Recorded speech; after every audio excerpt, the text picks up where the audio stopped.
had this idea about how I thought it might be. It was Circe, the kind of the enchantress, and I had this imagining that maybe she was pouring.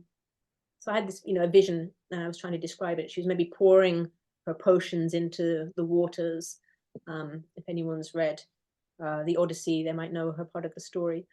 But then when they did the shoot, there were actually two images that really spoke to me, and they had nothing to do with pouring water out of things.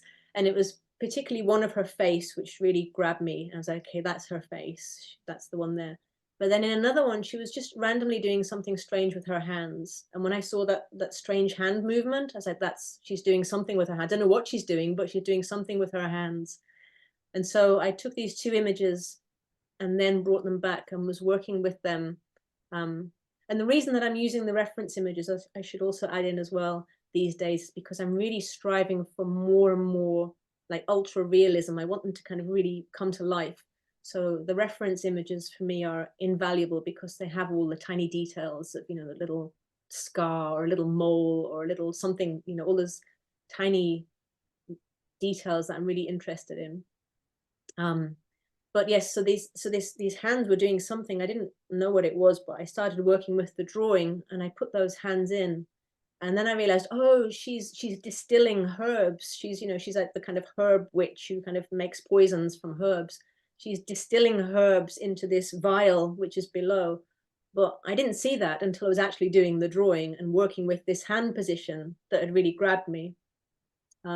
But I wouldn't have known that. I didn't know that before the shoot. I didn't know it before until I saw the actual image. And even then, I didn't know what it was about until I started drawing with it. And then suddenly the whole image became very clear in front of me.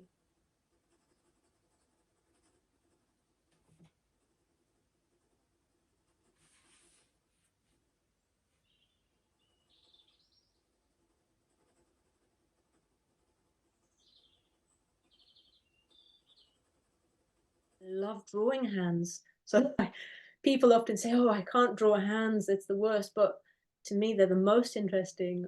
Hands are just so expressive and so, I don't know, for me, I suppose they're very sensually receptive and sensitive. So I find them incredibly fascinating.